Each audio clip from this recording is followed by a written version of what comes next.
Petit Hirschsprung deviendra grand. Le podcast qui vous parle de la maladie sans filtre dans toutes ses formes. À l'écoute des familles et des soignants. Cette chaîne est là pour vous raconter les histoires des plus atypiques aux plus simples. Alors, on vous laisse avec ce récit qui, on l'espère, résonnera en vous. Petit Hirschsprung deviendra grand. Voici l'histoire de ce premier épisode. Tobias a 3 ans, son petit frère Jacob 18 mois. 2 enfants, 2 lumières et derrière eux une histoire hors du commun. Alors que Marion et Rudy sillonnaient le monde en camion, la vie leur a imposé un autre voyage, bien plus rude et imprévu. Tobias est né avec une forme courte de la maladie de Hirschsprung. Entre opération, hospitalisation et espoir suspendu, ses parents ont dû transformer leur route en une course entre 2 hôpitaux, apprenant à devenir une famille dans les couloirs médicaux. Et pendant ce temps, dans le ventre de Marion, Jacob grandissait, niché au cœur de ce tumulte, témoin silencieux de la force et de l'amour de ses parents.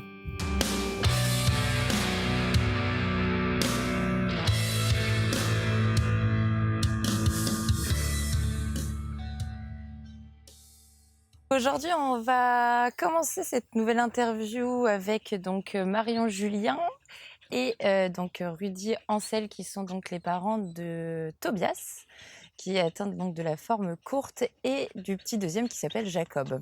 Donc je vous laisse vous présenter. Marion, on t'écoute. J'ai 32 ans et je suis la maman du coup de Tobias et Jacob. Bonjour, je m'appelle Rudy, je suis le papa de Tobias, j'ai 45 ans. Parfait. Vous êtes de quelle région ? En Normandie, à Beuzeville. Ok, super. Donc, raconte-nous un petit peu comment ça s'est passé, la grossesse avec Tobias. Dis-nous-en un petit peu plus, parce que bon, c'est vrai qu'on va parler d'une pathologie qui n'est pas courante. Alors, première grossesse, tout s'est superbement bien passé. Le bébé a pris aussitôt en plus. On était en voyage en tour d'Europe, dans un camion aménagé. On était sur la fin du voyage et on s'était dit que c'était le moment de commencer le voyage, cette nouvelle aventure d'avoir un bébé. Donc, de parents. Tout à fait. Donc, le bébé a pris aussitôt. On était en Italie et on a commencé les premiers tests, tout ça. Donc, en Italie, tout s'est super bien passé. Le bébé était bien là, le cœur battait bien. Tout s'est bien passé. Et on a fini notre voyage en Turquie. Tout pareil, une super gynécologue qui nous a pris à chaque fois en dernière minute, puisqu'on ne savait pas où on était. 6 mois à l'avance. Parce que du coup, donc t'es tombée enceinte, tu l'as su en Italie, ça faisait peut-être 1 ou 2 mois que t'étais enceinte, c'est ça ? Non, même pas, au bout de 15 jours. Ouais. Trop pressé de le savoir. Ah oui. Trop pressé de le savoir, on a Ok. fait aussitôt ce qu'il fallait, test de grossesse, et puis la prise de sang bêta-HCG. Ouais, ok.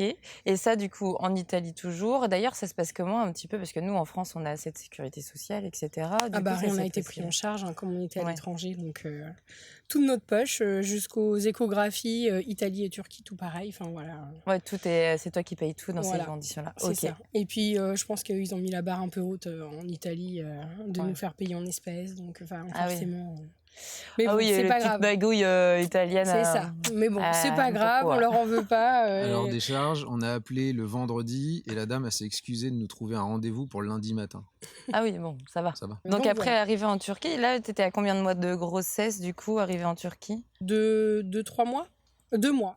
Parce qu'on a fait l'annonce pour la nouvelle année après nos 3 mois, les 3 mois de grossesse. Vous avez fait l'annonce à vos amis, famille, etc. Alors, en FaceTime. les parents l'ont su un petit peu en avance. Ma sœur est venue nous voir en Italie, donc elle l'a su à ce moment-là aussi. Mais tout le reste de la famille, des amis, c'est ça, en FaceTime. Et on leur avait fait une petite vidéo explicative, de bonne année, on va dire. Donc, ça, c'est une belle année. On commence avec un merveilleux cadeau quand même. C'est ça. Et fin de grossesse, fin de voyage, on est revenu en février, donc à 5 mois de grossesse, et puis on a commencé à faire tous les vrais papiers, on va dire, en France. Ils voulaient absolument qu'on refasse un peu tout ce qu'il fallait faire, les grosses échos et tout. Donc tout allait très bien, En super France, vous êtes revenu. grossesse. Alors, je suis désolée, je te coupe, mais du coup, quand tu es revenu en France, t'étais donc dans les 4-5 mois, c'est ça? Ça doit être ça, oui, oui. Ouais, ok. Oui, fin du 4e, quelque chose comme ça. D'accord, ouais. Donc, tu arrives pour la belle écho de morpho C'est à ça. faire. Ok. Mais toutes les échos, toutes les prises de sang, tout était nickel. Ma grossesse aussi. Enfin, franchement, Pas du tout malade. non, pas du tout. C'est Non, beau. c'était beau. Ouais, Surtout c'était. quand on est dans un camion et tout, on peut risquer un peu Ah bah le, oui. Le seul petit problème, quoi. c'était que forcément, avec un ventre de 7-8 mois, de 3e trimestre, c'était un peu. Le camion était un peu petit, quoi. Il fallait me Ah oui. hisser dans le lit. Ce qui est arrivé en France, du coup, vous restiez dans le camion, du coup, c'est ça? Oui, parce Bah oui. c'était notre maison, en On fait. n'avait pas Ouais. de logement. On Ok. n'avait pas encore de logement, tout, donc on est resté un moment dans le camion. On a trouvé un mobilo-home, mais c'était quoi 3 semaines avant l'accouchement, donc ça a Ouais. été un soulagement de se dire on avait plus grand, mais finalement, oui, j'ai passé 90% du temps Dans le dans le camion. C'est bien, vous êtes nomade. Tout à fait.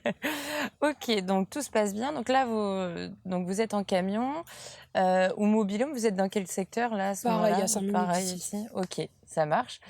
Du coup, t'es suivi sur quel hôpital? Alors, moi, j'ai ma sage-femme à Pont-l'Évêque, donc dans le Ok. 14, et l'hôpital, c'est l'hôpital de Lisieux, dans le 14 aussi. Oh, je suis Voilà, donc à classique. 30 minutes. On avait le choix à 30 minutes, on avait les deux, le Havre ou Lisieux, et puis on est resté de ce côté-là.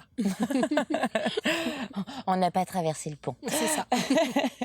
Et donc arrive ce beau jour. Il est né quel jour, Tobias? C'était un. Alors, j'ai commencé à avoir les contractions et la perte des os un mercredi matin, et il est né dans la nuit du mercredi au jeudi. Et c'était en quel mois? Juin, pardon. Ah, il est Le né en juin. 29 juin. 29 juin, d'accord, ok. Oui, donc il vient tout juste de prendre 3 ans. Tout à fait. C'est ça. En plus. Ok, donc il est né le 29 juin, donc tu accouches à Lisieux. Tout à fait. Ok, On a ça été se à passe Lisieux, comment? T'as fait quoi comme accouchement? Alors, après 2 ans de voyage, forcément, on était parti sur un accouchement 100% naturel, à la base à la maison. On a changé d'avis en dernière minute, mais c'est pas grave. On s'était dit qu'il y avait plein de choses à l'hôpital pour faire aussi un accouchement à la maison, comme à la maison du moins. Sauf que ce petit bébé-là manquait d'air à un moment donné, après, je crois, 18 heures avec la perte des os et tout ça. Donc, il commençait à suffoquer à l'intérieur, on va dire. Donc, Avoir du après, ralentissement cardiaque, en fait, on voyait le cœur Ouais, c'est ça. baisser. et après quelques poussées, voilà, Ouais. il m'avait dit que ça pouvait se terminer en césarienne. Il m'avait prévenu avant, même si ce mot-là était un gros mot pour moi à l'époque.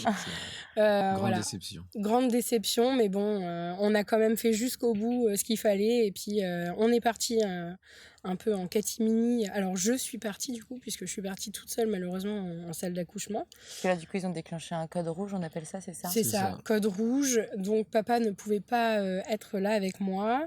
Plus on était en plein Covid, alors Ah oui, donc ça, c'était c'est quand encore même, plus ouais. compliqué. C'était déjà bien que je sois là, quoi, déjà au Ouais, départ. c'est ça. Donc bébé est sorti, et ils l'ont mis sous couveuse. La pédiatre m'a dit que tout s'était bien passé. Enfin voilà. On voulait pas savoir le sexe et on voulait le découvrir à 2. Donc ils ont gardé le silence jusqu'au bout et ça a été vraiment super sympa de leur part. Elle est venue me voir en me disant que qu'il allait bien. Bon, il avait un petit peu de mal à respirer et qu'ils avaient mis la trompe d'éléphant, comme ils aiment dire, en côté pédiatrie du coup. Donc sous respirateur, mais finalement il l'a très vite débranché. Et puis je suis passée en salle de réveil et puis papa attendait en fait des nouvelles de nous, quoi. Parce qu'ils étaient tellement pris dans le jus qu'ils ont un peu oublié papa à ce moment-là. Bah ouais, j'imagine que ça va vite en même temps pour les soignants. Un code rouge, 15 minutes pour agir en C'est ça. général. Ouais, c'est ça. En 10 minutes, on s'est fait un bisou et bébé était né en fait. Ouais, c'est ça. Parce que du coup, ils t'ont endormi. Ils ont fait une AG chez toi, enfin une anesthésie Oui, générale oui. aussi. Ok. Quand ils nous ont dit que ça pouvait se terminer en césarienne, en fait, ils m'ont fait comprendre que si je pouvais l'accepter de moi-même, en fait, ça pouvait être bien. Donc à ce moment-là, je me suis dit bon allez, je la prends. C'était pas mon choix, mais bon, ça, j'avais quand même bien souffert pendant 18 heures. Alors je me suis dit bon allez, je la prends. On relâche la il pression. C'est quoi. ça. Donc, et puis au final, gros soulagement de leur part. Enfin, ils étaient super contents que j'accepte de moi-même, on va dire, pour que ça se passe plus vite, quoi. Mais Parce qu'à ouais, ce ouais. moment-là, moi. Oui, donc tu as eu le droit à l'AG et après, donc Tobias est arrivé. C'est ça. Donc après, effectivement, donc ils l'ont sorti. Il pesait combien à la naissance Bon gros bébé, 3 kg 760, 52 cm. Ah oui. Enfin voilà, en Non, termes de il est néonat, on bon, est sur ça. le bon gros bébé. Hein. En vrai, Le en plus gros effet. de la néonate. Hein. Ouais, non, ouais, c'est un beau Ils bébé. n'avaient pas Ouais. l'habitude d'avoir des bébés si grands, du coup. Parce que Oui. normalement, c'est des prémas. Et Ouais. c'est vrai que ça leur En dit, bah, néonate, c'est bizarre, il est grand et tout. Ah oui, c'est pas un petit, Voilà. un tout petit. Donc il n'était pas sous Ok. couveuse, puisque c'était un gros bébé et tout allait Mm. bien, mais sous chauffeuse. Donc Oui, c'est puis moins il est à terme et impressionnant. tout, donc, ouais. C'est ça. Mm, mm, Ah mm. bah Ouais, il oui. était sous lampe. Puis, Et donc là, ils lui ont quand même mis un respirateur pour l'aider un peu à se ventiler, C'est ça. finalement, c'est ça? Mais il l'a arraché de lui-même, je crois, dans les 2 premières heures. Donc Ah oui, et puis au quand final, on ça l'a se passe bien. rencontré le matin officiellement et découvert le sexe, il n'avait plus rien à part des petits tuyaux pour lui enlever tout ce qui était dérangeant, on va dire. Et puis des bandages au poignet avec Ouais. les... Pour éviter qu'il C'est ça, les qu'il stats, décède. tout ça. Enfin, Ah oui, il était scopé, etc. Oui. Bah pour oui, voir c'est un ça. petit peu. Ah bah, Ok, bah, ouais, l'obligation tout de le la temps. néonate, quoi. Donc en général. ils ouais. ont gardé leur rituel à eux. Ce qui est logique. Donc, tout se passe bien, vous faites la rencontre. Vous êtes super content d'avoir un petit garçon. Bah oui. Ouais. Enfin voilà, on était très contents. ouais, C'était notre ouais. premier tous les deux. Donc oui, forcément. J'imagine. Pas de Euh, préférence. comment? Pas de préférence. Pas de préférence pour Comme j'ai toi? déjà une fille, ben, du Ouais. coup, c'était bien, j'ai eu le garçon avec, donc c'était pas mal. Ça tombait bien, quoi. Ouais, c'était bien. Très bien. Et donc, du coup, vous repartez en chambre avec Tobias? Non, Tobias reste en néonate. Moi, j'ai une césarienne, donc du coup, je fais les allers-retours dans la journée pour pouvoir me reposer dans le lit. À 18-19 heures, c'est notre dernière fois qu'on le voit. On fait un visio avec les parents, nos frères et sœurs pour le présenter officiellement. Et Ouais. puis on retourne en chambre, on mange et puis bah on va se coucher parce que finalement la nuit a été hyper courte. Donc Ah Et bah puis, oui, voilà, très chez 5 épuisé. heures du mat. Non, C'est ça. tu m'étonnes. Donc on retourne en chambre et là, à 1h du matin, ça faisait du coup 24 heures de vie. La pédiatre qui était là à la naissance frappe à la porte en nous disant bah, écoutez, vous inquiétez pas, Tobias n'a pas encore sorti son méconium, donc n'a pas fait caca. On va le transférer au CHU de Caen, donc à 3/4 d'heure de chez nous, parce qu'ils ont plus de moyens chez eux pour, plus de matériel pour faire tout ce qu'il fallait faire en fait, pour voir ce qui allait pas et pourquoi il n'avait pas sorti ce méconium-là. Eh oui. Oui, parce Donc, que pour rappel, quand même, pour nos auditeurs, c'est qu'aujourd'hui, alors, la Normandie est assez grande et étalée. Hein, on a des CHU, effectivement, un peu partout, quand bien même il y en a qui ont disparu. Mais Lisieux reste quand même un hôpital de campagne. voilà. du Ah coup. oui. Voilà. Ouais, C'est ouais. pour ça, c'est un Ils hôpital sont et moins équipés. Hein. ils Les- préfèrent les deux gros CHU, CHU, c'est voilà. Rouen et Caen, finalement. C'est ça. Ici, hein.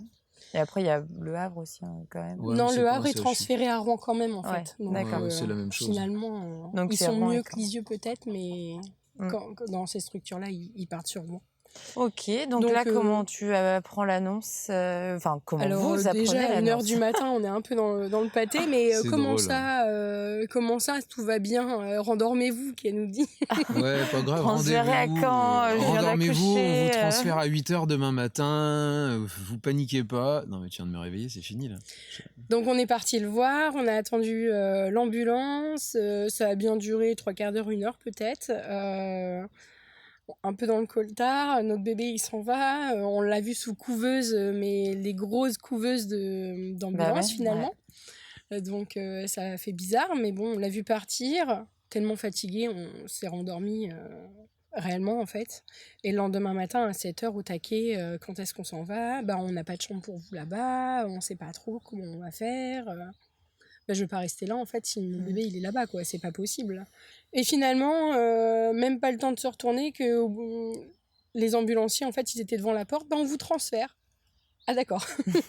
Donc à 8h, c'était vraiment, voilà, vous Ah étiez... ouais, 8h était dans le jus, ça y est. Voilà, Ouais. 8h on Prenez était dans le jus. l'ambulance, les sacs étaient faits, et moi je C'est suivais ça. l'ambulance avec la voiture, et puis... Alors, Mais la c'est pédiatre, pour la- je suis désolée, je reviens un petit peu sur ce côté-là, parce que donc la pédiatre, elle arrive à 1h du mat pour vous dire, écoutez, bon, il n'a pas eu son méconium, mais vous inquiétez surtout pas, on le transfère à Caen. Le lendemain matin, du coup, ça se passe comment? Enfin, elle revient vous voir pour essayer de vous rassurer, vous... vous expliquer des choses? Il y en a qui Non, qu'est-ce je qui se crois passe à qu'elle ce moment-là? elle avait fini sa garde. Ça faisait déjà 48 heures qu'elle était là. Il me semble qu'elle avait Il n'y a fini pas sa d'autres garde. médecins qui viennent vous voir? Le gynécologue qui m'a fait la césarienne est revenu en nous disant que fallait pas s'inquiéter, que c'était pas impossible en fait. Mais enfin voilà, il allait être bien pris en charge là-bas. Entre-temps, il m'a demandé comment ça allait. Oui, il dédramatise et il t'explique que là-bas, s'il se passe quoi que ce soit, ils ont le matos. OK. Ici, s'il se passe quoi que ce soit, ils ont pas le matos. Donc, Oui, c'est pour ça. Par non, sécurité, en après, tout cas, ils préféraient vous envoyer dans c'est ça. dans un CHU où il y a une réanimation finalement, C'est pour ça. être safe au cas où. Et donc vous arrivez à Caen? C'est ça, dans une chambre double. Alors, il m'avait déjà prévenu, mais moi, grosse angoisse. Je me suis dit, oh, ils vont me mettre dans une chambre double avec une maman qui a son bébé. Je me suis dit, c'est pas possible. Bon, finalement, Marion, tu redescends, tout va bien. Je suis arrivée toute seule dans la chambre, la maman était pas là. Et en fait, la maman était avec son bébé en néonat. Ils mélangent pas forcément les mamans avec leur bébé en chambre et les autres mamans, quoi. Donc, on a une aile, on va dire, avec les mamans en duo, mais avec des bébés en néonat, quoi, dans l'étage en dessous. Oui. Et de là, ils sont venus faire, moi, en fait, mon côté hospitalisation, parce que je suis quand même en césarienne. D'ailleurs, l'ambulance a fait hyper mal, hein, qu'on se le dise. Le transfert n'a pas été terrible. Mais voilà, après, je suis à peine arrivée, ils m'ont fait mon récap pour moi. Et puis, dès que Rudy est arrivé, en fait, dans le quart d'heure, on a pu descendre directement voir l'énorme chambre de notre bébé avec des bips partout qui sonnaient de partout en bas, quoi. Ouais. Donc là, il était transféré en réa? Oui, en réa néonat, avec des tout petits tout autour. Ça pleurait de partout, ça bipait de partout. On s'est dit, waouh, dans quoi on est arrivé en fait? C'est pas ça la maternité, mais. Et ça, vous l'avez même pas, vous avez pas un petit peu préparé à l'avance de vous dire, Non. voilà, quand vous allez retrouver Tobias, c'est possible? Non. Pas du tout. Pas du tout. Ça a été quoi votre émotion quand vous êtes arrivé après 1 heure de route, retrouver votre enfant après une nuit? Nous, on le voyait bien. Enfin, à part. Alors, ils nous avaient prévenus parce qu'ils avaient pas réussi à le piquer de la nuit, en fait, et ils nous avaient prévenu que c'était pas impossible qu'il ait le cathéter sur la tête. Ouais. On s'est dit, waouh, un cathéter sur la tête, c'est n'importe quoi. Donc, effectivement, on est arrivé avec le cathéter sur la tête. Mais ils nous avaient dit que finalement, ça faisait pas si mal par rapport au visuel que nous, en tant que parents, on pouvait avoir. Ouais. Mais c'est quand même toujours impressionnant de les voir de partout. C'est pas ce qu'on voit sur les réseaux, c'est pas ce qu'on voit dans les photos de famille avec les bébés, quoi, en général. Donc, ça fait quand même bizarre, mais bon, on le trouvait carrément serein, en fait, à ce moment-là. Et là, les médecins, ils vous accueillent comment à Caen, les pédiatres, etc. Qu'est-ce qui... parce que vous arrivez du coup le matin, donc là, vous avez le temps quand même de voir au moins le pédiatre de garde pour la réa, par exemple, qui vient vous voir, qui vous explique un petit peu qu'est-ce qui se passe. Je m'en mets à mort. Alors, on a vu énormément de pelouses blanches. Je trouve qu'ils se... Oui, il y a eu des internes. Ils se présentaient pas à chaque fois, en fait. Ils se présentent, mais bonjour, je suis machin. Ok. Ouais. J'ai déjà oublié comment tu t'appelles au bout de 3 pas, et il y en a un autre qui revient, et puis un autre qui revient, et puis. Forcément, ils frappent pas dans les chambres. C'est un balai incessant, quoi. Donc ils disent reposez-vous. Une demi-heure après, il y a encore quelqu'un qui vient. Pour faire plus ou moins la même chose. Enfin, on avait l'impression que c'était toutes les 20 minutes, il y avait une autre personne qui venait faire exactement la même chose. Et on s'est dit, il n'y a personne qui nous explique réellement, en fait. Et personne vous expliquait ce qu'il faisait à chaque fois, pourquoi il revenait? Pas forcément. Non, pour eux, c'était machinal. Ils venaient changer un pansement, repositionner le SAT. Enfin, au début, on connaissait rien du tout. Donc, il suffisait que ça bouge sur le pansement, le SAT s'en mal passé, il revenait, il remettait dessus. Après, on a eu nos sages-femmes, nos infirmières puéricultrices un peu attitrées de la journée. Et on s'est dit, c'est bon, déjà on arrive le matin, elles se présentent. Là, vous avez dû vous dire, on était plus rassurés. Je commence à connaître la ronde, là. C'est ça, voilà. On avait les rondes, on avait son tableau dans la chambre avec tout ce qui s'était plus ou moins passé. C'était un peu plus soulageant les premiers jours, quoi. Mais...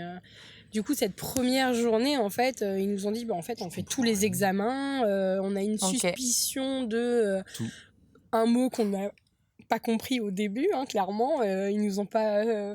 voilà, le mot Hirschsprung, du coup... ils vous l'ont dit quand même au début. Ils nous l'ont dit au début, mais ils nous l'ont dit une fois. On s'est dit, c'est quoi ce mot-là? Ça pouvait être ça pouvait être autre chose. Je sais plus Méco, non tout plus. ça, non? Okay. Non, moi non plus, ça me parle pas. Parce que ils nous ont pas parlé de ça, mais ça devait être autre chose. Et puis, très vite, ils nous ont demandé qu'il fasse une biopsie aussi, et ainsi de suite, quoi. Donc, il est parti en fin de matinée ou en début d'après-midi faire les biopsies pour pouvoir avoir les résultats au plus vite le lundi, puisque c'est le week-end, donc forcément le premier week-end des vacances, tout le monde n'est pas là, et puis leurs vacances à eux aussi vont s'enchaîner. Donc, si on voulait des résultats au plus vite, fallait commencer au plus vite. Oui, parce que là, il fallait attendre les résultats de l'anapath, du coup, derrière, pour savoir réellement ce qui se passait. Effectivement. Okay. Et comme les labos sont fermés le week-end, t'es obligé d'attendre. Et donc du coup, là, Tobias, il est dans cette chambre, en réa. Vous décidez donc de signer ces fameuses autorisations de soins. On veut savoir ce qui se passe quand même, le pauvre. Donc c'est une chirurgienne qui s'occupe de lui, qui vous explique ce qui va se passer, combien de temps va durer le bloc quand il part. Enfin, il part à quelle heure et vous le retrouvez à quelle heure? Je sais plus du tout ça. Moi, je dirais bien 2 heures. Bien 2 heures. Parce que nous, on s'est bien reposé quand même, puisqu'on avait fait le trajet, on avait mal dormi.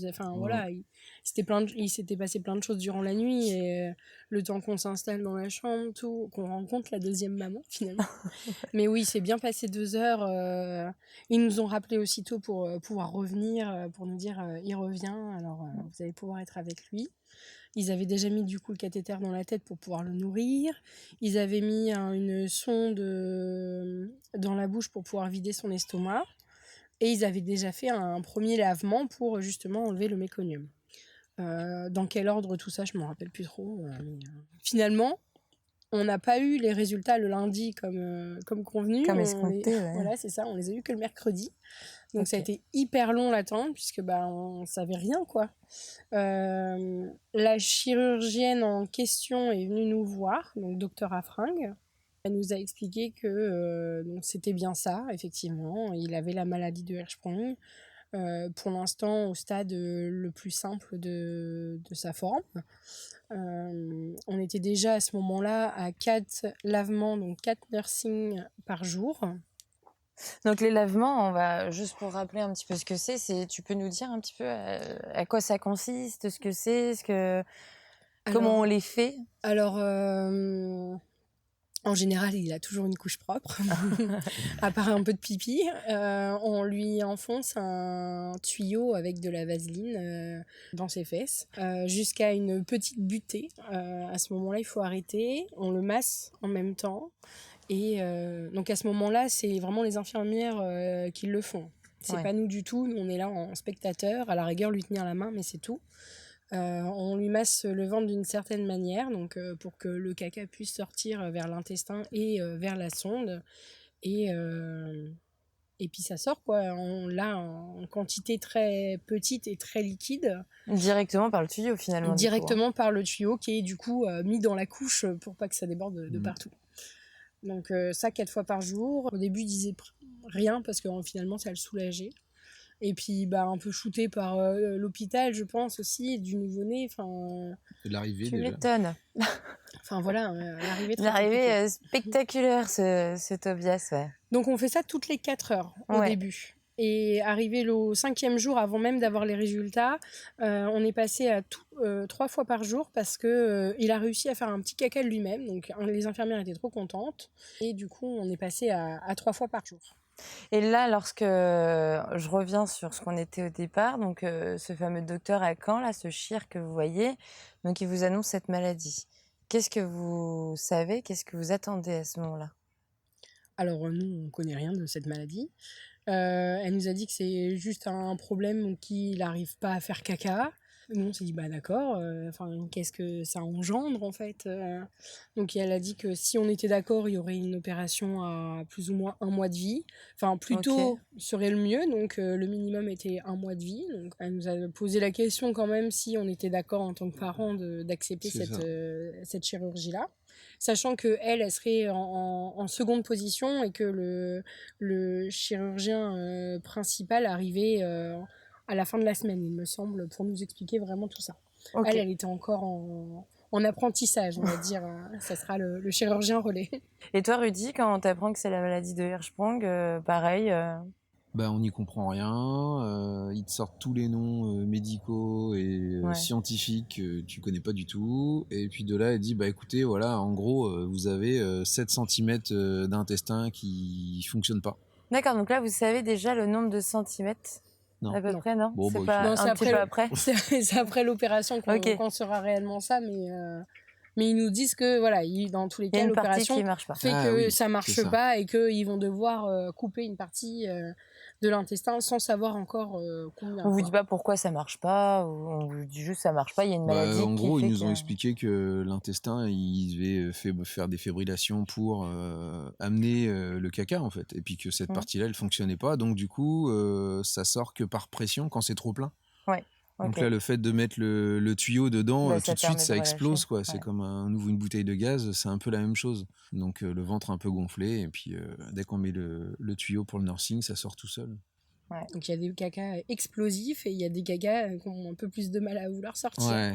Ouais, parce que est-ce que vous aviez aussi un peu des fécalômes ou ce genre de choses des fois, ou Non, il me Non. semble pas. Alors, ça a toujours été très très liquide. c'était Ouais. toujours Ah ouais, liquide? À ouais. ce Heureusement, moment-là, parce que oui. du coup, ça n'aurait jamais passé le tuyau. À ce Donc, moment-là, oui. ouais. Voilà, ça se Donc déroule vous avez comme l'annonce ça. en tout cas, et C'est ça se déroule comme ça pour Ouais, l'instant. et puis, bah, pas plus, enfin, surpris, oui, mais après, pas plus paniqué que ça non plus. Parce que du coup, il est encadré, ils savent ce qu'ils font, ils savent de quoi ils nous parlent. Donc, bah, on n'est pas plus en panique que ça. Non, on était très sereins, ils nous l'ont dit aussi Ils là-bas, ont- ils nous ont dit la façon dont vous réagissez. Est-ce que, en fait, on comprend réellement, en fait, sur le moment, je sais pas, mais nous, notre bébé, il était là, il avait l'air hyper bien quand même. Enfin, voilà, la maladie, c'était autre chose. Alors oui, Ouais. on n'est pas ressorti, on n'est pas à la maison, on n'est pas... Non, on était toujours dedans. Mais ça allait, quoi. Enfin, on arrivait, on faisait du pot à pot, on passait la journée avec lui.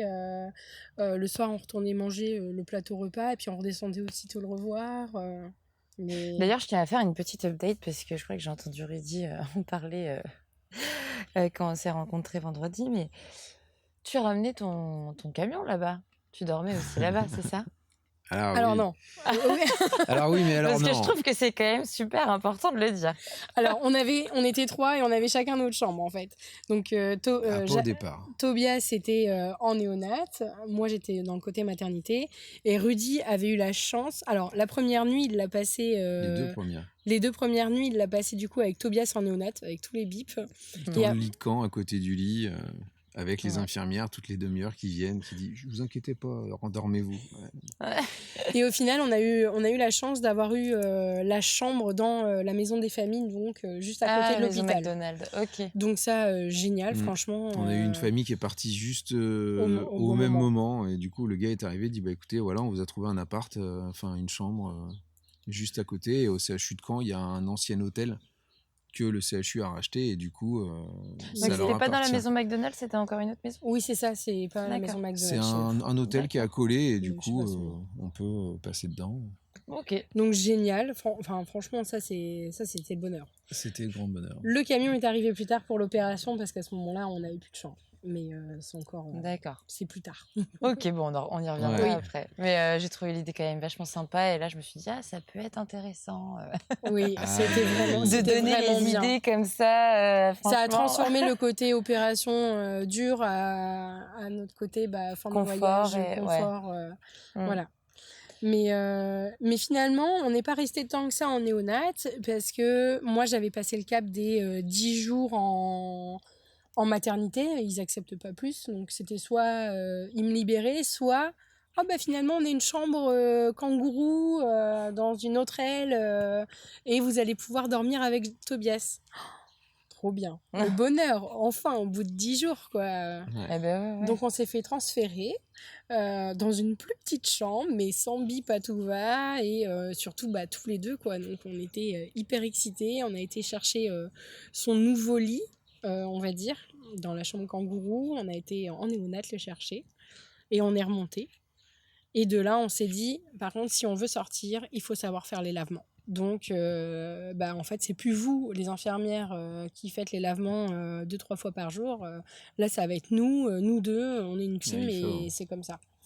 À ce moment-là, dès qu'on est arrivé en kangourou, on s'y est attaqué, quoi. Vous avez pris les choses en main.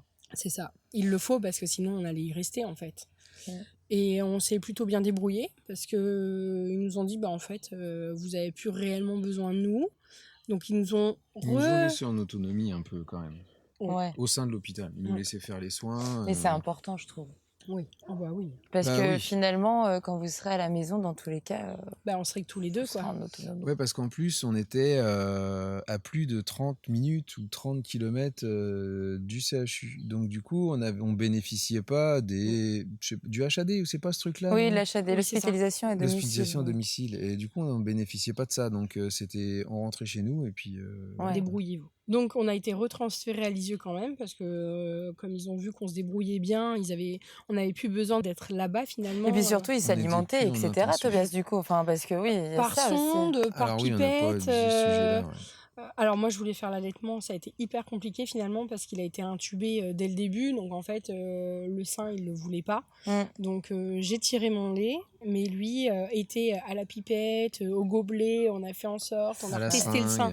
Ouais, ça a été mais hyper compliqué. Mais c'était toujours le lait naturel, du coup. À chaque fois, on avait les tireuses à longueur de journée. Super important. Mais c'est hyper fatigant, du coup, parce que... Oui, parce qu'entre l'accouchement qui s'est mal passé, le fait qu'il soit malade, et puis ça faisait la totale, quoi. Déjà, t'as eu énormément de courage, on va se dire, entre le code rouge à la place d'un... Oui, ça a commencé vraiment mal. à la place d'un accouchement physio, etc., on passe en code rouge césarienne, rien qui va. C'est ça. Tout va bien, en fait, tout va mal. Enfin, faut quand même avoir la tête sur les épaules. Ouais, et puis on n'était pas préparés parce qu'on s'est fait la préparation pour un accouchement naturel en salle nature. À aucun moment on s'est préparé, on s'est dit et puis s'il y a une césarienne et puis la péridurale et puis on n'a jamais parlé de tout ça. Non, donc tout nous est arrivé dessus comme ça. Il faut faire ci, ça, ça. Vous n'aviez pas fait les cours de... Si, mais en fait le côté césarienne, je pense qu'on l'a eu, mais je m'en rappelle pas du tout parce que moi j'étais bloquée sur le fait d'un accouchement naturel. Donc pour moi, la césarienne, elle n'arriverait jamais en fait. J'ai écouté des heures de podcast, j'ai lu plein de livres. Je savais ce qu'il fallait faire. J'ai juste pas pris en compte que bébé voulait pas. Ouais. Mais finalement, il n'a pas voulu, mais il est là. Donc on est reparti à l'hôpital de Lisieux. Ouais. On a dû passer que 4 jours, je crois, finalement. À Caen? À Lisieux. À Lisieux, oui. Parce qu'à Caen, vous êtes resté combien de temps, grosso modo? Parce que... 15 jours de maison. Oui, 15 jours. Entre 15 jours et 3 semaines, quoi. Après, on vous a renvoyé sur Lisieux. Et Tobias, au niveau de sa courbe pondérale, du coup, tout suivait, il grossissait. Très bien, ouais. C'est même pour ça qu'on est passé à l'unité kangourou et qu'après, ils nous ont retransféré à Lisieux pour dire, voilà, vous n'êtes plus en soins intensifs, vous n'avez plus besoin de nous. Un passage classique en néonate près de chez vous, c'est pas plus mal. C'est ça. Pour ça. On est resté pour confirmer qu'on se débrouillait bien en fait avec les lavements, la nutrition, tout ça. Ils nous ont dit écoutez, on vous commande le matos et débrouillez-vous. On vous commande le matos et puis débrouillez-vous chez vous et on se retrouvera pour l'opération. Bon, par contre, toutes les semaines, on devait quand même... toutes les semaines, il s'est passé quoi 2 semaines seulement à peine, je pense. Mais on devait retourner à l'hôpital pour voir l'anesthésiste, revoir le chirurgien, tout ça. Ouais. Alors ça, c'était pour préparer la future intervention. Tout à fait. Donc, qui consistait à quoi cette future intervention? À justement ouvrir l'anus pour retirer toute la partie de l'intestin qui ne marchait pas finalement. Donc là, il faisait alors là, le chirurgien, vous le rencontrez et il vous explique qu'il va faire un passage transanal pour réséquer donc la partie malade. C'est ça. Tout à fait. Plus l'anesthésiste, tout s'est passé en l'espace de 20 minutes, quoi. Et donc là, vous apprenez qu'il y a 7 cm, c'est ça? Non, c'était vraiment qu'après l'opération, finalement. C'est que à la... Ok. Et en retournant, nous, on avait un rendez-vous pédiatre pour voir si la courbe poids marchait bien, parce que finalement, le chirurgien ne regarde pas ça, il nous a parlé uniquement de l'opération. Et il nous a dit qu'il avait beaucoup baissé en termes de poids. En fait, l'allaitement, même si c'est biberon, se passe pas comme il faut. Alors, si, nous, on pense que ça se passe bien, mais finalement, il n'a pas bu assez. Donc, elle nous a dit, avant l'opération, il faut à nouveau retourner à l'hôpital. Une semaine d'hospitalisation. Donc, on est là, et puis en fait, on y reste. On y va pour un rendez-vous, et puis elles disent, ouais, mais j'ai pas de valise, j'ai rien. Vous restez là. Ok. Donc là, vous étiez reparti où? À Caen? Non, là, on était à Lisieux. Ouais, pardon, parce que là, j'avais... Là, on était à Lisieux, donc finalement, on a repassé une semaine à Lisieux. Il était sous cathéter, il fallait le renourrir à la sonde, qu'il reprenne des bonnes forces et qu'il reprenne un bon poids. Parce qu'en termes de poids, il avait perdu pas mal? Oui, alors... Ouais. À ce moment-là, c'est quoi 300 grammes, ouais, c'est ça. Mais il avait à peine un mois, donc c'est ça. Donc c'est beaucoup en fait à ce moment-là, évidemment. Et puis pour elle, c'était soit ça ou il n'y avait pas d'opération, parce que du coup, s'il n'était pas en bon forme, poids, il aurait pu ne pas supporter l'opération. Donc, une semaine d'hospitalisation. Je vois la déception quand elle en parle, Marion. Trop dur. Ah ouais, non, mais j'ai bien pleuré. Attendez. On venait d'y passer 40 jours. On est sortis réellement que 4 jours en fait pour avoir fait 2 rendez-vous en plus à Caen et à Lisieux. Donc forcément là à ce moment-là on était un peu déçus, beaucoup déçus qu'on se le dise. Et du coup, tu arrives à pleurer, tu arrives quand même à extérioriser avec Rudy. Oui, parles beaucoup, vous en parlez beaucoup ensemble de on en a parlé, avec nos familles aussi, avec les parents, de tout ça. Et ouais, c'était dur quoi. Après. Vous rencontrez quand même une professionnelle d'ailleurs quand vous arrivez? Non, pas à ce moment-là. Non, même pas. Okay. Quand est-ce qu'on l'a vu? Si, dans l'unité kangourou. J'ai été, moi... alors, ma coéquipière de chambre m'a dit, écoute, ça fait beaucoup du bien, vas-y, tu vas voir, elle est super sympa. Donc, j'ai pas été avec la même qu'elle, j'ai été avec une autre qui m'a pris... Une autre psychologue, Une autre psychologue, oui. Qui m'a pris du coup dans ma chambre parce que sa pièce n'était pas disponible. Elle m'a écouté 10 minutes, je me suis mise à pleurer et puis elle est partie en pleine conversation. J'ai pas compris, je me suis dit ok, elle sert à rien, donc clairement voilà.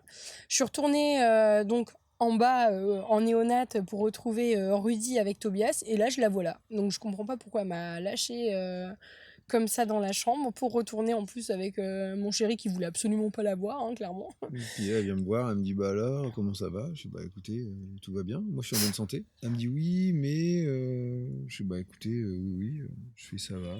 Je fais de toute façon, ça fait 2 ans qu'on vit dans 6 mètres carrés ensemble, donc il y a communication, il y a soutien, il y a tout ce qu'il faut. Je fais maintenant, c'est une grosse déception, l'accouchement on n'avait pas prévu ça. On se retrouve là, on sait pas comment. Voilà, je suis après, non, tout va bien. Il faut juste que ça se passe. Maintenant, il faut que ça aille vite et qu'on sorte d'ici. Ouais. Oui, toi, t'as vu qu'une hâte, c'était de trouver ta famille et genre souffler quoi, avec ton fils en fait. Ouais. Donc du coup, oui, le côté psychologie, pas du tout. Déçu. Et puis en fait, on s'aide mutuellement et finalement, on n'avait pas besoin de quelqu'un de l'extérieur. Voilà. Il y a eu cet accompagnement psy où tu étais carrément déçue, donc tu t'es dit, allez, c'est bon. Voilà. Je vais pleurer avec mon psy, mec. C'est ça. La psy, c'est lui et ça se passe très bien. Ou maman, à la rigueur, ma mère, quand j'en ai besoin, mais ça s'arrête là. Quand c'est lui qui te saoule, du coup. Tu pleures encore? Bon, appelle ma mère.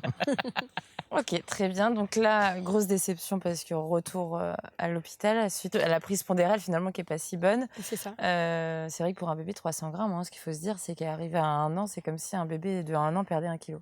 Oui. Quand on est sur un nourrisson de 1 mois.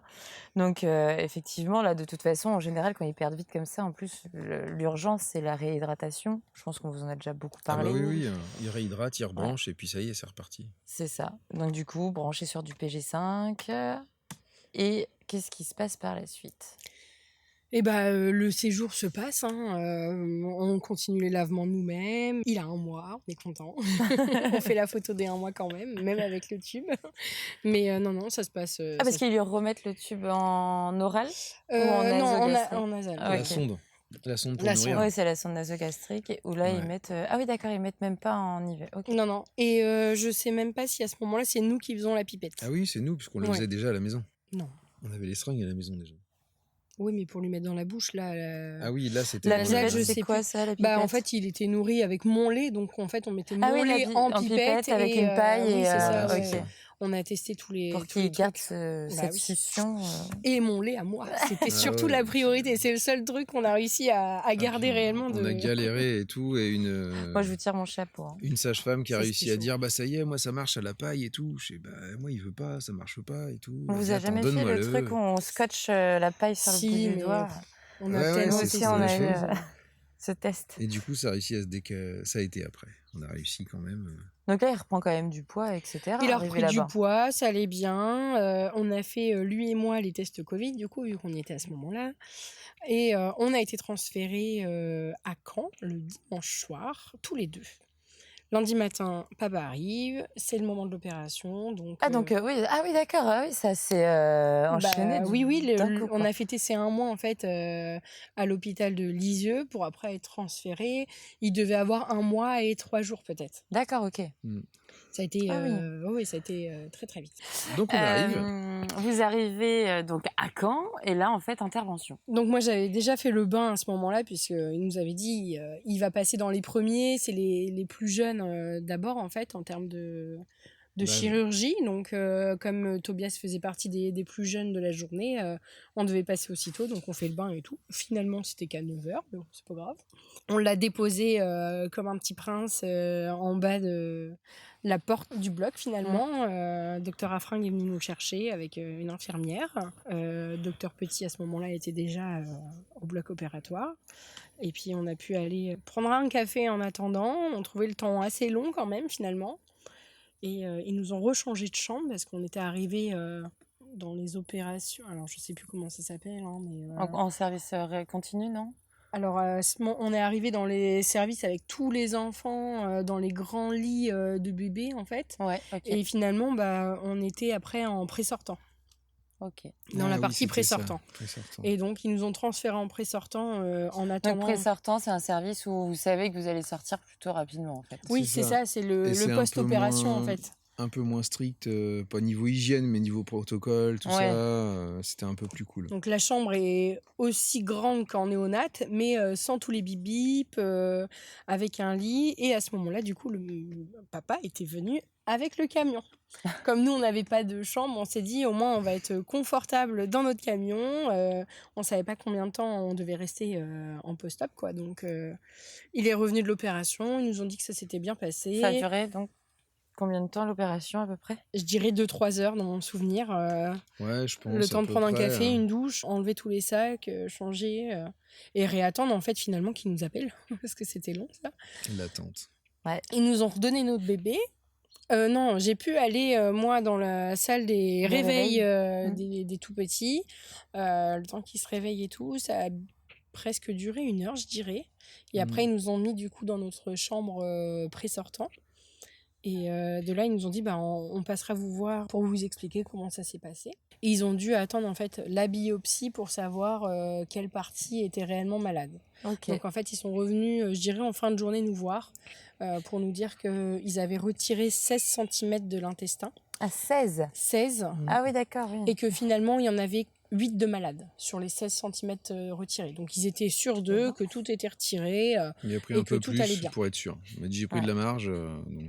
Ça, c'est vrai que bon, après, ils n'ont pas le choix parce qu'effectivement, il y a beaucoup de CHU. Alors, nous, à Pellegrin, c'est un centre référencé et donc, du coup, on a la chance d'avoir un anapathe en direct qui va analyser les biopsies. Parce que quand tu m'as dit ça, tu te doutes pas que je me suis renseignée quand même. Je dis, attends. Mais en fait, oui, du coup, ils sont obligés d'aller au-dessus parce qu'ils n'ont pas les anapathes en direct. Ah bah et non, comme ils ont c'est pas tout. envoyé à Paris C'est ça. et pour être qu'après, sûr. au moins, ils ont une marge. Et ils se disent, on va pas le rouvrir, machin. Voilà. Bah non, ça aurait été dommage. Et ça, c'est incroyable, quoi. Donc on est resté, je dirais, 3 jours. Tout allait bien. On faisait plus de lavement, plus de nursing. Donc là, il y avait les selles qui sont revenues spontanément. Tout à fait. Tout était nickel. Ils nous ont retransférés à Lisieux parce que forcément, on prend une place de plus pour un hôpital avec Bah oui. ce genre de choses. Dès Donc ils qu'ils nous ont peuvent. dit, Ah bah ouais. ils nous ont normal. dit, vous retournez à Lisieux. On est retourné en néonat à Lisieux pendant, je crois, 48 heures, quoi. Donc ils nous ont dit, tout va bien, vous pouvez sortir. Et de là, ça nous a fait nos 40 jours d'hospitalisation, quoi. 40. Tout mis, voilà, nos 40 jours de... Tu t'en souviens bien de cela. Hein. Oh oui, on les garde. 41 jours. On les garde. Et donc là, ça y est, tu souffles? on souffle, on se dit c'est bon, c'est derrière nous, il s'est fait opérer, il fait caca tout seul. L'alimentation, tant pis, il prend quand même mon lait, même si c'est pas mon sein, mais c'est pas grave, quoi. On est dedans, je tire mon lait aussi. En plus, on avait trouvé notre maison en cours de route, donc on signe les papiers dans la foulée. Enfin, franchement, tout va roule pour le mieux. Voilà, il y avait tout le chaos avant, là, ça y est, c'est parti, tout est nickel. On doit voir le chirurgien de Caen et la pédiatre de Lisieux, donc toutes les semaines. Donc toutes les semaines, c'est une semaine sur 2 en fait. Une semaine c'est Lisieux, une semaine c'est Caen, pour faire le check-up de tout va bien. Et du coup, il prend du poids. Le poids, la taille avec la pédiatre, le côté chirurgien quoi, qui fait ses post-op.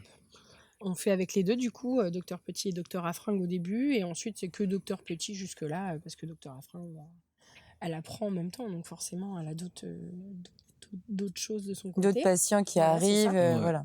Et tout se passe super bien. Bon, la pédiatre trouve toujours des petits trucs à redire. Ça va pas. Peut-être qu'il faut aller consulter ça. Et puis l'ophtalmo, et puis machin. Bon, je veux pas vous alarmer, mais ce serait quand même bien que vous alliez voir. Sa phrase préférée. Donc, sur le moment, la pédiatre de Lisieux. De Lisieux, oui. Ça se passait super bien, mais fatigant d'entendre toujours cette phrase-là, quoi. Donc, on a fait bêtement bien les choses, de tout ce qu'elle nous a dit. L'ophtalmo, tout ça. Donc, tout allait très très bien quand même. Et il prend bien du poids, il prend bien du poids, sauf que on doit recommencer les lavements fin août finalement, parce que on se rend compte que tout ne sort pas correctement. Il a son gros bidon comme à chaque fois en fait, comme au début, donc finalement les lavements sont revenus plus vite que prévu. Je pense qu'on a eu 15 jours de tranquillité. Ok.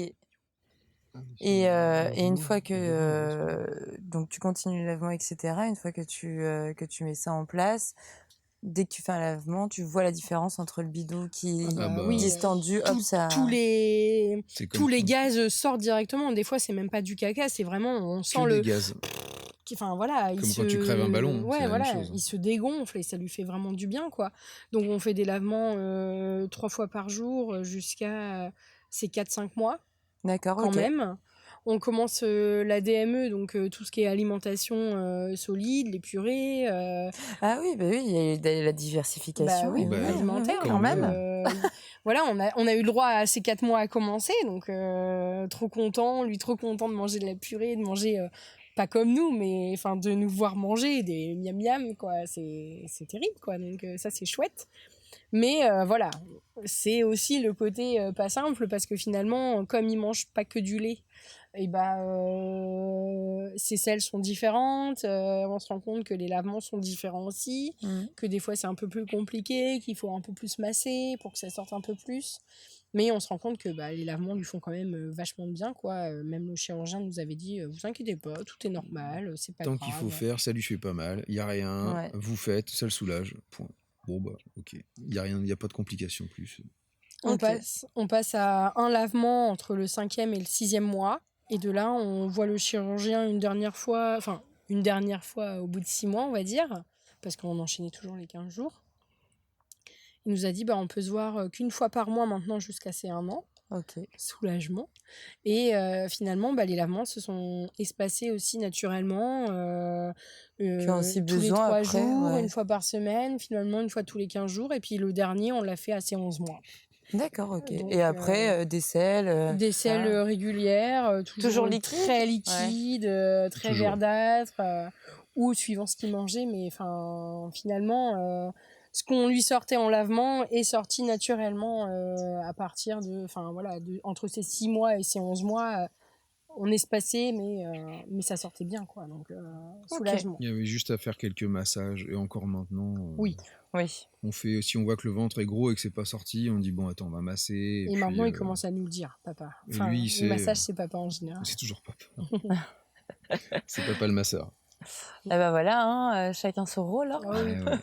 Il fait bien. Moi, j'avais le tube, alors forcément, il se rappelle de papa et des massages. Ah oui, t'avais le rôle moins sympa. Ouais, voilà. T'inquiète, tu n'es pas seule. On a fait le tube quand même, j'ai fait quelques fois. Oui, mais en général, c'est vrai que t'étais plus dans le massage. Le massage du bidon. Et puis, on continue, du coup, on a eu la visite du chirurgien quand même assez 1 an. Ça s'est bien passé. Et puis il nous a dit, on se reverra que l'année prochaine. Ah bon? Non, 6 mois au départ. On se revoit dans 6 mois. Non. Non. Ah bon? Non, on s'est vu... Donc par an alors. Ah bon, à 1 an et demi, on l'aurait revu? Bon, il me semble qu'on avait espacé on se rappelle un peu. Possiblement 18 mois, 2 ans. En tout cas, vous le revoyez. Voilà, c'est ça. Et là, maintenant, c'est tous les ans. Voilà, tous les ans, tout est nickel.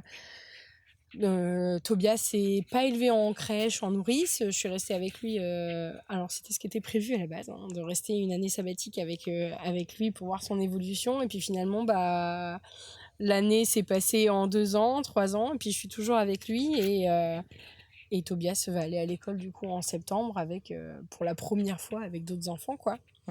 Et du coup, ça nous a mis la puce à l'oreille en fait, il est pas comme tout le monde. On se rend compte qu'il a encore son gros bidon. Oui, parce que là, effectivement, donc il y a ces nursing qui s'espacent et donc le chien, lui, voit une bonne évolution. Il y a quand même une bonne prise pondérale, etc. Oui. Sauf que toi, effectivement, c'est comme ça qu'on en a parlé et on s'est rencontrés récemment. Donc, on en avait pas mal discuté. On voit qu'il y a Tobias qui a toujours effectivement un ventre qui est plutôt distendu, avec des gaz qui se répètent. Et aujourd'hui, effectivement, il a 3 ans. Après, voilà, c'est ce que je t'avais dit, c'est des choses quand même à voir avec le médecin. Après, pareil, possiblement, pourquoi pas refaire aussi. J'en avais discuté avec d'autres mamans, mais il y en a beaucoup aussi qui reprennent encore une fois les nursing pour un peu essayer d'évacuer en fait l'intestin qui est plutôt distendu. Et le fait de remettre un petit peu de nursing, des fois, ça permet de soulager en fond. Après, il vaut mieux en parler avec le pédiatre. Mais entre les 1 an, en gros, et les 3 ans là, oui, on a pu faire le nursing. Il mange très bien pour un enfant malade, finalement. Peut-être trop, oui, mais voilà. Donc, lui, son côté problématique de la maladie, c'est son gros bidon, ses épais malodorants, et il accuse souvent le chien. Puisque le chien pète aussi beaucoup et ça pue aussi. Donc, il a pris le pli d'accuser le chien. Et il est malin, au moins. Voilà, c'est ça. C'est le waf-waf. Okay. Et quand le chien n'est pas là, maintenant, c'est son petit frère qui prend. C'est Titi. Mais non, là, il a compris que c'était lui et que, voilà, il dit pardon quand c'est lui qui pète. Voilà, on lui dit il commence à accepter aussi. Voilà, vous lui en avez parlé un petit peu de ce qu'il a, etc. Depuis peu, parce qu'il comprend énormément de choses. Il parle pas encore, Tobias. Il se fait très bien comprendre. Hein. Il parle pas, mais il se fait très bien comprendre et il comprend tout ce qu'on lui dit, ou tout ce que nous, on se dit, en tout cas, entre nous, parce qu'il va très bien capter ce qu'on dit, mais... Vous voyez une évolution, des fois vous parlez ensemble et vous voyez que en fait, oui, il réagit d'une autre façon, quoi. Mais oui, il sait qu'il a un problème puisqu'on lui en a déjà parlé, que ça se passait autour de son ventre, du fait que les toilettes c'est très compliqué pour Tobias. Enfin voilà, la propreté n'est pas acquise pour la rentrée scolaire, d'une certaine façon, on va dire, puisque forcément lui tout passe par la couche, ses selles, enfin voilà, et c'est le côté un peu catastrophique de sa maladie. En plus d'épée, quoi, mais des bruits de gargouilles aussi dans son ventre. Donc voilà, on n'a plus de nursing, plus de gros traitements finalement, mais toujours un fond de il se passe quelque chose, quoi. C'est toujours beaucoup de maintenance. Ouais, voilà. C'est-à-dire qu'il y a les grosses étapes qui sont passées, mais on sait qu'il y a un fond qui est encore là. Enfin, la maladie, vous la voyez, quoi, encore aujourd'hui. C'est ça. Ok. Et là, donc, ça va, tu es dans quel état d'esprit, toi, pour la rentrée, pour tout ça? Qu'est-ce que t'attends? En tant que maman qui va laisser son fils à l'école, je suis très sereine parce que je suis très excitée, même pour lui, qui rencontre d'autres enfants, finalement, qui se fasse des copains autres que les copains que nous, on lui présente, qui se fasse son propre opinion de son côté, qu'il ait un nouveau rythme de vie, qu'il fasse d'autres choses, quoi. Donc, en tant que maman d'enfant type, j'ai envie de dire, tout va bien. La maman d'enfant malade commence à stresser sur le fait que j'espère que les maîtresses ATSEM vont bien s'occuper de lui, qu'il va oser aussi aller dire à la maîtresse que il a fait caca et qu'il faut le changer, quoi. Ce qu'il sait très bien nous le dire depuis 10-15 jours, j'ai envie de dire, que il y a quelque chose dans sa couche, chose qu'il faisait pas avant, donc j'espère qu'il va avoir le courage, que ça sera pas une honte pour lui et qu'il aura le courage d'aller voir la maîtresse pour lui dire que il faut le changer. Ouais. Et voilà, donc le côté maman d'enfant malade un peu stressé en tant qu'enfant, que tout va bien. Voilà. Ouais. J'ai hâte C'est pour vrai que lui. t'es une maman très sereine à la base. Enfin, Oui, c'est vrai oui. que t'es plutôt. Mais je me rends compte de ça maintenant. Pas trop stressée pour la rentrée? Bah non, pourquoi? Mais c'est vrai que le côté, il faut le changer parce que lui, il va pas aller aux toilettes comme tout le monde. Il commence depuis 10-15 jours du coup à me le dire, quoi. Maman, caca, maman, caca. Donc ça, c'est bon, j'ai compris. Ça veut dire que soit t'as fait déjà dans la couche et que tu me demandes de la changer, soit t'as compris que c'était maintenant et tu vas aller aux toilettes. Bon, une fois sur 5, c'est les toilettes seulement. Mais c'est toujours ça de prix. Mais voilà, est-ce que il va pas, est-ce que moi je suis sa maman et il comprend qu'il peut me le dire en toute sérénité, ou est-ce que il va prendre conscience que le dire à la maîtresse c'est super bien parce que au moins la TSEM ou la maîtresse va pouvoir le changer aussitôt et ne pas avoir d'irritation, quoi, parce que c'est surtout ça en fait. Ce qui me stresse en fait, c'est que lui il puisse communiquer et que les maîtresses elles fassent ce qu'il faut pour la vie de Tobias, quoi. Enfin, la vie au mieux. Mais voilà, c'était surtout ça. Après, comme il commence seulement à réussir à communiquer avec des mots, j'espère qu'il le fera aussi en fait, et qu'il n'ait pas honte de péter ou de. Ça viendra aussi avec C'est ça. le temps. Ce qu'on se disait déjà la dernière fois, c'est la collectivité qui va faire qu'il va ouvrir tous ses chakras. Ça va se développer. Ouais. Non, mais c'est sûr. Nous, on a vu Wellan arriver en collectivité, c'était totalement différent. De dire, oui, c'est vrai qu'il commence à parler, il commence à faire plein de choses. Enfin, nous, en tant que parents, on n'est pas forcément obligés de l'entendre parler puisqu'on les comprend juste en les regardant. Oui. C'est Mais arriver dans de la collectivité, en fait, ils sont obligés de parler et du coup, on voit que ça évolue à une vitesse. Donc, t'as bien de la chance d'avoir profité de lui. Ok. C'est clair. Et toi, Rudy, est-ce que tu as des a priori par rapport à la rentrée pour Tobias ou... Non, après avoir là ils nous ont dit écoutez, il faut lui mettre des changes. Je sais non mais vous comprenez pas, on a des couches, il faut lui mettre des couches et s'il lui faut des changes, on va vous en donner 6 ou 7. Et puis les 6 ou 7 body, culottes et pantalons, ils seront pourris, quoi. Ouais. Donc après non, c'est voir s'ils vont accepter la couche et qu'ils vont lui changer, parce que la TEM c'est pas son boulot non plus de changer des couches, elle est là pour encadrer les enfants. Ou changer s'il y a des changer catastrophes, mais exceptionnellement, c'est pas... mais pas aussi régulièrement que nous, quoi. Donc à partir de là, on verra s'il faut ou pas faire des dossiers, des demandes et ainsi de suite. Et là, si vous aviez, si on reprend toute votre histoire depuis le début, qu'on vient de se remémorer à l'instant, si on reprend tout ça là, aujourd'hui, qu'est-ce que vous auriez aimé qu'on vous mette en place là pour vous aider en fait avec tout ça? J'ai envie de dire une personne qui vienne nous aider de temps en temps pour Tobias pour la rentrée, mais en fait, on est tellement bien tous les deux qu'on n'a pas forcément envie d'avoir une troisième personne à la maison. Donc. Ouais, puis on se débrouille pas trop mal. Après, ce qui serait bien, c'est d'avoir quelqu'un pour tout ce qui est paperasse, quoi. Oui. Ah oui, voilà, la troisième personne, ça va faire ça. Une RH. Ouais, non, mais c'est ça. La RH de la famille. Au départ, ils nous ont dit, voilà, vous remplissez un dossier MDPH. L'MDPH, là, vous allez voir, et là, ils te sortent un truc épais comme jamais, avec des cases que tu peux pas cocher parce que il lui manque pas un bras, il lui manque pas une jambe, il a pas... Le problème, c'est que sur ce dossier-là... Tu connais rien, quoi. Réellement, en fait, ils demandent que ce soit la personne malade qui remplisse le dossier. Comment vous dire qu'à un mois, toujours on peut que pas tu te mettes en tant que personne malade. Parce qu'effectivement, donc vous avez les AS des hôpitaux qui sont censés vous remplir tous les dossiers. Voilà.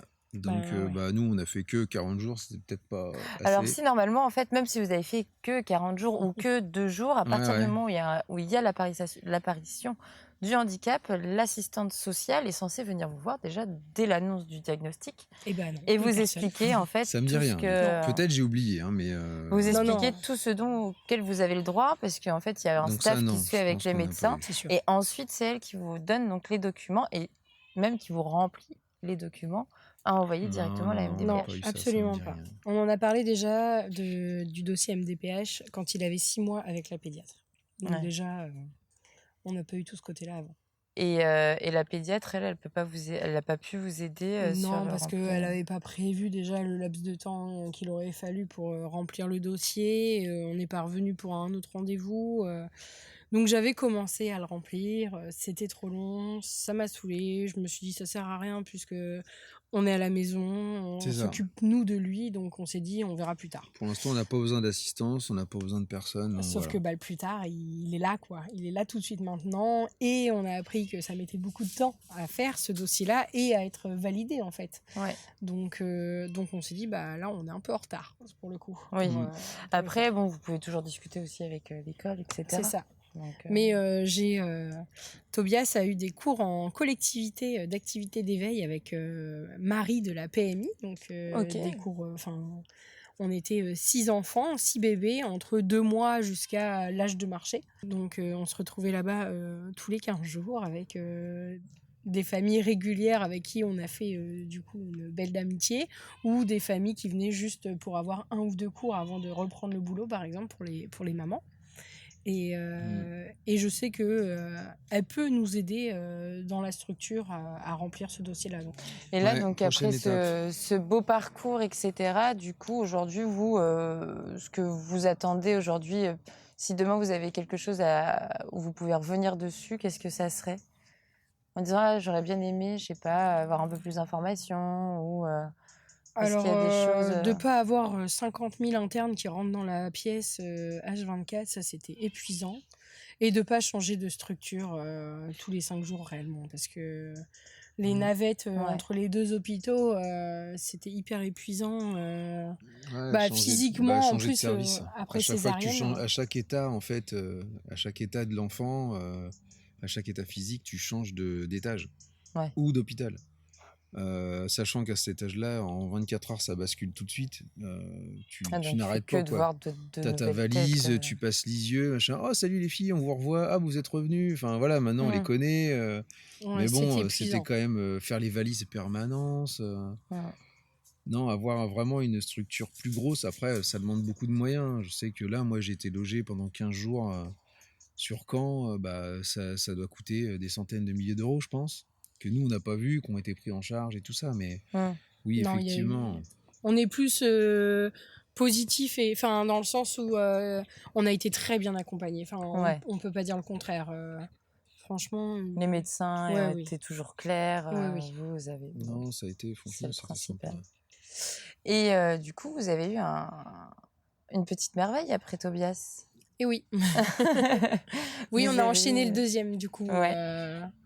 On a enchaîné le deuxième assez 1 an. Donc, il est arrivé très vite. Ouais, et qui a du coup Jacob qui a 1 an et demi, c'est ça? C'est ça. Ok. Et le mot de la fin, qu'est-ce qu'on pourrait souhaiter donc à Tobias pour un bel avenir, selon vous? Qu'il soit libre de ses faits et gestes, même si péter n'est pas le plus glamour pour lui, pour tout le monde, j'espère que ça va pas le... Faut pas que ça le handicape pour plus tard. Voilà, c'est ça, j'espère que ça va pas être trop dérangeant pour lui et que ça sera pas une honte et qu'il aura quand même des copains. Qu'il puisse se faire ce qu'il veut, l'activité qu'il veut, qui vivent comme tout le monde, en fait. D'amour et d'eau fraîche, quoi. Tout à fait, comme ici. Comme nous. Qui reste à la maison. Et les futurs parents de futurs Tobias, de futurs Hirschsprung, qu'est-ce que vous aurez à leur dire? Courage. On n'est pas seul. On n'est pas tout seul. Non, il faut... Alors, faites pas comme moi, surtout. Ne vous mettez pas dans votre bulle et allez parler aux autres familles parce que finalement, on est bien tous ensemble. On est une grande famille et je pense que... Communiquer, faut pas avoir peur de le dire, d'en parler. Après, on n'a pas peur de le dire ni d'en parler, mais... Non, le mot handicap, on ne l'a pas dit, déjà. On n'a pas le besoin, C'était pas pour moi, c'est pas une forme... je vais pas dire assez grave parce que c'est pas le mot, mais... Oui, c'est sûr qu'il est pas en fauteuil, il est pas, pas polytrauma. Enfin, non, c'est sûr. Alors, il y a toujours pire, forcément. Mais il y a toujours mieux aussi, donc... Mais on est quand même tombé dessus, quoi. Mais ouais. Voilà. Du coup, on est quand même... Il faut pas se renfermer, même si on a une équipe solide avec le conjoint, la conjointe ou le deuxième parent, quoi. Il faut pas se renfermer et je pense qu'il faut aller vers les autres familles dès le début. Et bien se renseigner sur ce que c'est. Pas forcément aller sur le net parce qu'on voit tout et n'importe quoi et du coup, ça pollue. et ça fait peur parfois. Donc ça, on a carrément arrêté. Les infos, pareil.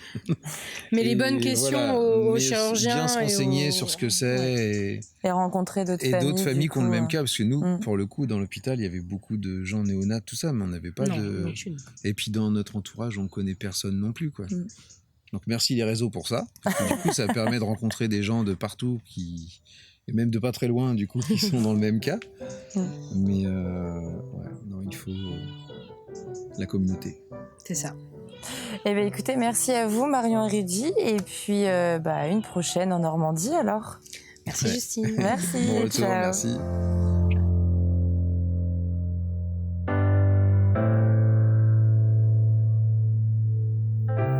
Marion et Rudy nous ont raconté leur voyage avec Tobias, atteint d'une forme courte de la maladie de Hirschsprung. Entre 2 hôpitaux et après des kilomètres à travers l'Europe, ils nous rappellent que derrière chaque parcours médical, il y a surtout une histoire d'amour, de force et d'espérance. Merci à eux pour ce partage. Dans le prochain épisode, vous écouterez mon histoire et celle de mon fils Damien, atteint d'une forme peu commune de la maladie. Alors à très vite pour ce nouvel épisode.